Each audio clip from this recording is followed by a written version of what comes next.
आज हम पढ़ेंगे यूरिया के बारे में। इसका फ्लो डायग्राम आपको मैंने पढ़ा रखा है, तो आप जाकर वहाँ देख सकते हो इंडस्ट्री में यूरिया कैसे बनाई जाती है उसके बारे में।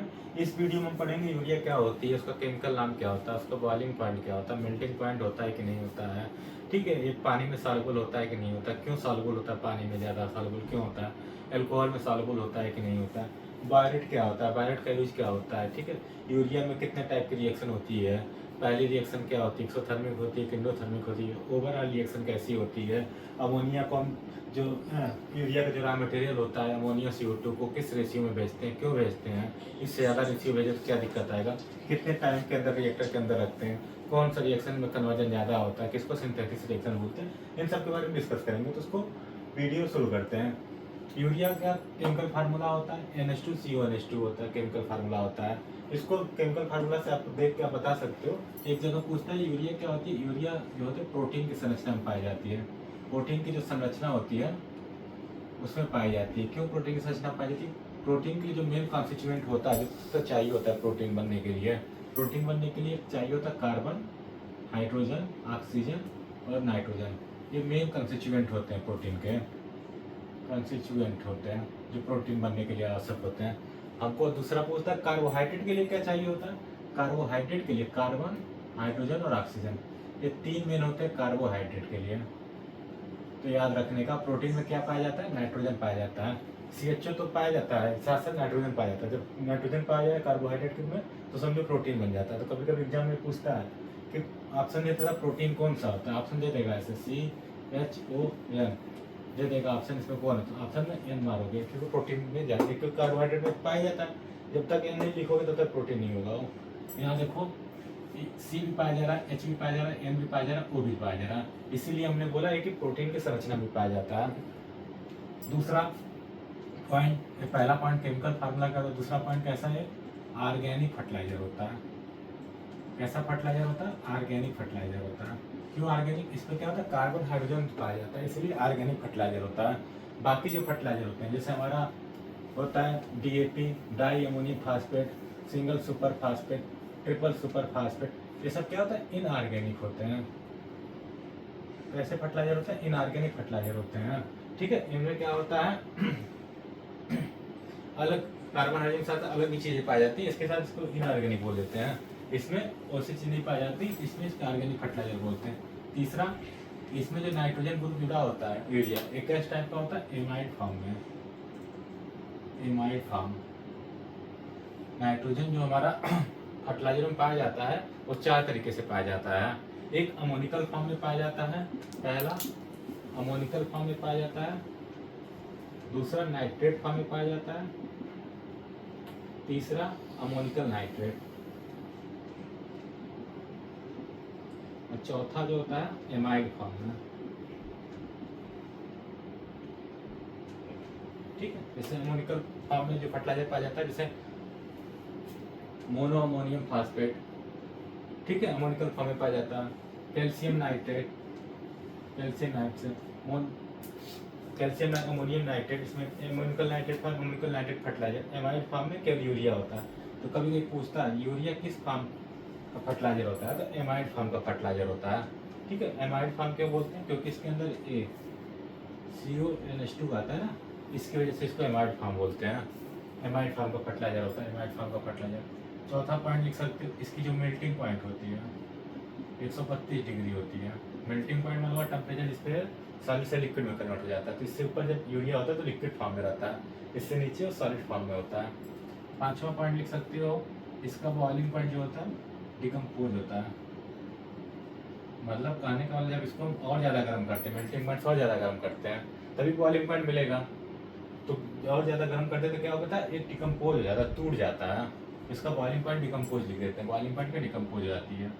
छठा क्या होता है, इसकी स्पेसिफिक डेंसिटी कितनी होती है, डेंसिटी क्या होती है, ये पानी से भारी होता है।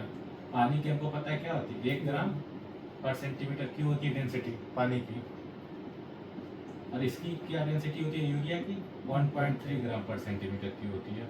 तो क्या भारी है ना, पानी से डेंसिटी पानी से भारी होता है, पानी से भारी होता है यूरिया, इसीलिए पानी में जब बोलते हैं यूरिया तो क्या होता है, तुरंत नीचे बैठ जाता है और क्या सॉल्युबल होने लगता है। क्यों सॉल्युबल होने लगता है, क्योंकि ये क्या है, हाईली सॉल्युबल होता है, पूछता है एग्जाम में, हाईली सॉल्युबल क्यों होता है पानी में यूरिया, क्योंकि क्यों होता है हाईली सॉल्युबल? इसका होने का रीजन होता है हाइड्रोजन बॉन्ड। जहाँ पे भी हाइड्रोजन बॉन्ड अगर बनता है किसी के बीच में, ठीक है, वहाँ पे वो चीज़ें पानी में ज़्यादा सॉल्युबल होती हैं। मेन पर्पज होता है इसका हाइड्रोजन बॉन्ड पानी के साथ बनाने के कारण ये हाईली सॉल्युबल होता है पानी में, ठीक है। दूसरा, उसके आगे हम लिख सकते हैं पॉइंट कि क्या जब पानी में घुलता है तो कैसा फील कराता है, हमको ठंडा फील कराता है, ठीक है। निगेटिव हीट ऑफ सोल्यूशन बोलते हैं इसको, नेगेटिव हीट ऑफ सोल्यूशन। मतलब हीट कैसी होती है, निगेटिव होती है। पॉजिटिव होती है मतलब गर्म फील कराता है, निगेटिव मतलब ठंडा फील कराता है, तो ठंड निगेटिव हीट ऑफ सोल्यूशन कराता है। इसके बाद हम इसमें लिख सकते हैं सॉल्युबिलिटी हमने बताया इसकी अच्छी होती है। फिर ये किस फॉर्म में मैक्सिमम पाया जाता है, ये ग्रेनुअल्स के फॉर्म में मैक्सिमम पाया जाता है, दानेदार के रूप में, दाने के रूप में, रील्स के रूप में, ठीक है, इसके रूप में ज़्यादा पाया जाता है। किस कलर का होता है ये, white crystal colour, white crystalline होता है। क्या होता है, क्रिस्टल फॉर्म में होता है ना, किस रंग में होता है, वाइट रंग में होता है, क्रिस्टलाइन फॉर्म में होता है। ये इसकी प्रॉपर्टी है। इसमें क्या होता है, प्रोटीन, ऑर्गेनिक, एमाइड, ये इसके प्रॉपर्टी। तो इसमें और जानने के लिए क्या है, इसका रॉ मटेरियल, इसका रॉ मटेरियल क्या होता है यूरिया का, ये पूछता है। इसका रॉ मटेरियल होता है अमोनिया और CO2, ठीक है। अमोनिया और CO2 होते हैं, कहीं कहीं दे देता है, ऐसे देता है N2H2CO2, ये रॉ मटेरियल होता है कि नहीं, ये भी रॉ मटेरियल होता है। क्योंकि देखो अमोनियम क्या है, नाइट्रोजन हाइड्रोजन चाहिए होता है, यहाँ से हम नाइट्रोजन हाइड्रोजन से मिलकर अमोनिया बना देंगे, तो इसलिए ये भी रॉ मटेरियल होता है, ये भी रॉ मटेरियल होता है, दोनों तरीके से लिख सकते हैं। ये पूछता है। इसके बाद इसमें पूछता है कि जो रॉ मटेरियल भेजते हैं अमोनिया और CO2 किस रेशियो में भेजते हैं। तो हमेशा इसको जो भेजते हैं अमोनिया को हम हमेशा 3 से 4 मोल, और CO2 जो भेजते हैं 1 मोल भेजते हैं, ठीक। ये इसके 3 से 4 मोल अमोनिया भेजते हैं, CO2 हमेशा 1 मोल भेजता है। क्यों ऐसा करते हैं, अमोनिया ज़्यादा हमेशा इसलिए भेजते हैं ताकि हमारी जो रिएक्शन हो वो बैकवर्ड साइड में ना हो, बायरेट का फॉर्मेशन कम हो। तो अभी रिएक्शन लिखते हैं, आपको समझाते हैं ऐसा क्यों करते हैं, आप नोट कर लो। इसका हम रिएक्शन देखते हैं, ठीक है। यूरिया का हम क्या करते हैं, रिएक्शन देखते हैं। ये जनरली 3 स्टेप में होता है। इसमें इसमें क्या होता है, 3 स्टेप आते हैं। पहले जो स्टेप को क्या बोलते हैं, पहले स्टेप को बोलते हैं हम सिंथेसिस रिएक्शन। सिंथेसिस रिएक्शन क्यों बोलते हैं, इसमें क्या होता है, जो सिंथेसिस रिएक्शन में क्या होता है, फुल्ली कन्वर्जन होता है। इफिशियंसी क्या होती है, 100%। इसमें क्या होता है, कन्वर्जन जो है 100% होता है। सिंथेसिस एक हुआ रिएक्शन जिसमें कन्वर्जन 100% होता है। दूसरा रिएक्शन हमारी क्या होती है, फास्ट होती है। जो रिएक्शन फास्ट कन्वर्जन 100% होता है उसको सिंथेसिस रिएक्शन होता है। इसमें हमारा जो रॉ मटेरियल होता है अमोनिया और CO2, ये कैसी होती है, रिवर्सिबल होती है। मिलकर क्या बनाती हैं, अमोनियम कार्बामेट बनाती हैं, ये अमोनियम कार्बामेट बनाती हैं। फिर अमोनियम कार्बामेट क्या होता है, डिकम्पोज होता है, डिकम्पोज अमोनियम कार्बामेट। ये दूसरी रिएक्शन है जिसमें अमोनियम कार्बामेट टूटता है, ये दूसरी रिएक्शन होती है। इसको हम कैसे लिखते हैं,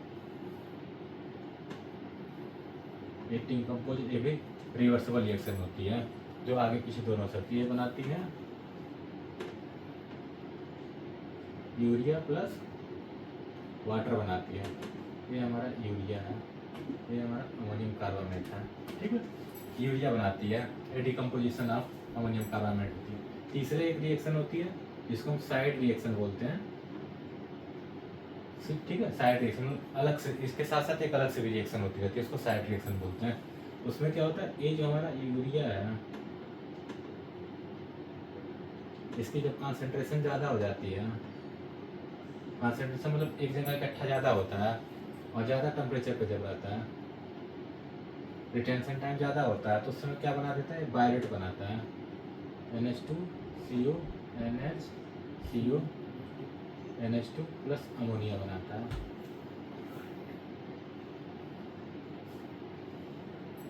ये बायोरेट का फॉर्मेशन कर देता है।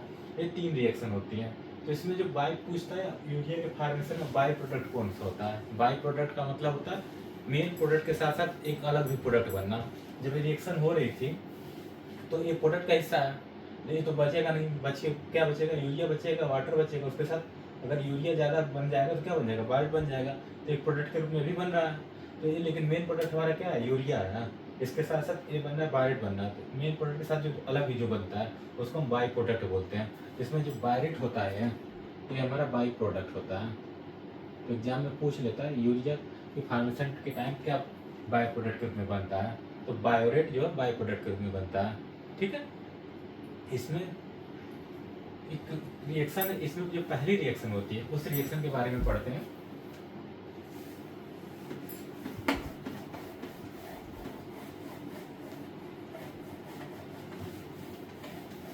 इसमें जो पहली रिएक्शन होती है, हमारी जो पहली रिएक्शन है इसमें हमारा अमोनिया CO2 अमोनियम कार्बामेट बनना है। किस टाइप का रिएक्शन होता है इसके बारे में पढ़ते हैं। पहला जो रिएक्शन हमारा कैसा होता है, हाईली एक्सोथर्मिक होता है। हाईली एक्सोथर्मिक रिएक्शन होता है, मतलब बहुत ज़्यादा हीट रिलीज होती है। जब अमोनिया CO2 मिलकर ये बनता है तो बहुत ज़्यादा हीट रिलीज होती है, तो हाईली एक्सोथर्मिक होता है। दूसरा ये कैसा होता है, ये फास्ट रिएक्शन होता है, बहुत तेज़ी से होने वाला रिएक्शन होता है। तीसरा इसमें पॉइंट आता है इसका कन्वर्जन जो होता है।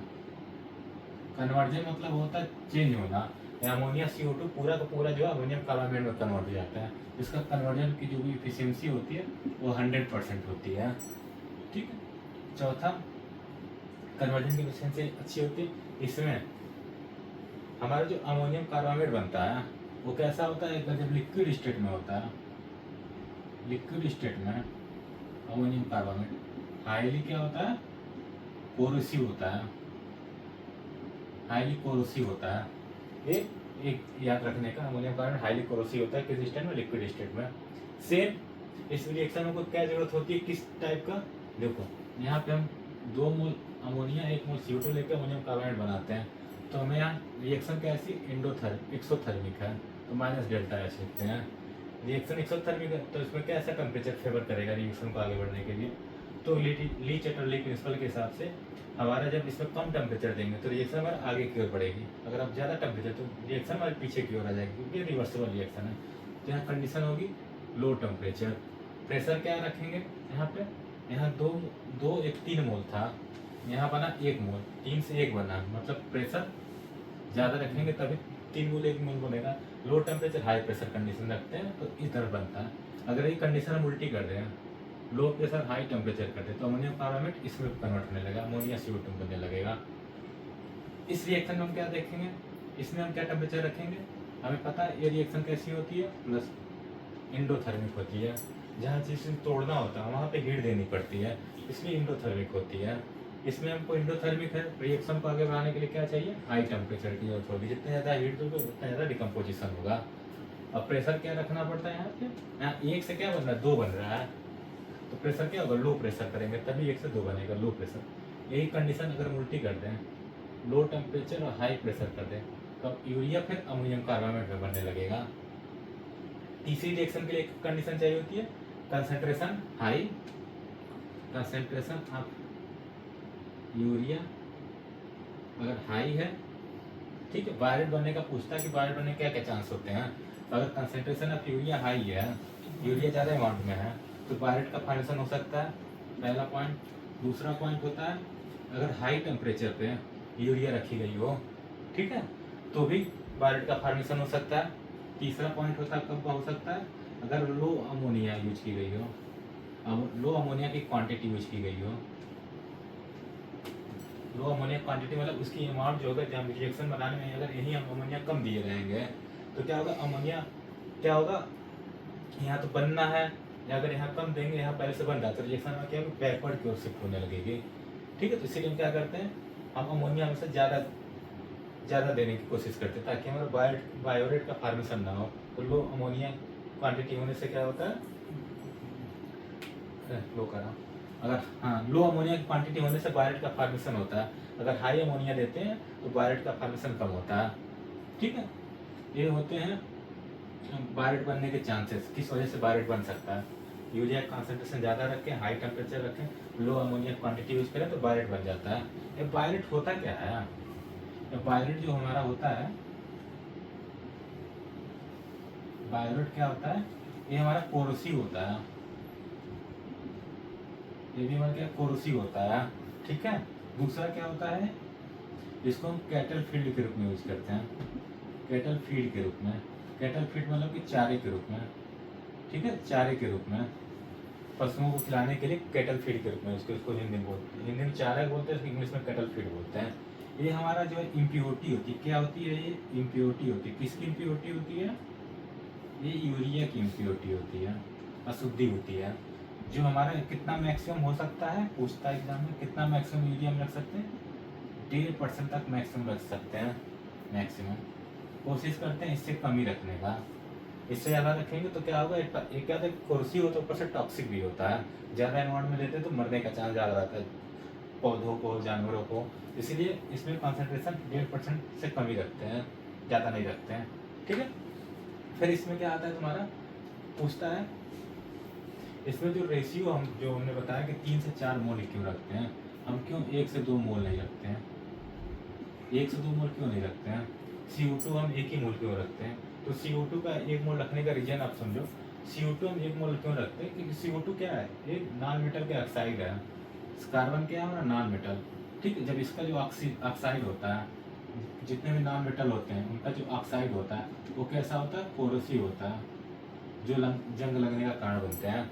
तो इसीलिए हमको कोरोसिव से बचने के लिए CO2 की क्वांटिटी कम रखते हैं, 1 मोल रखते हैं।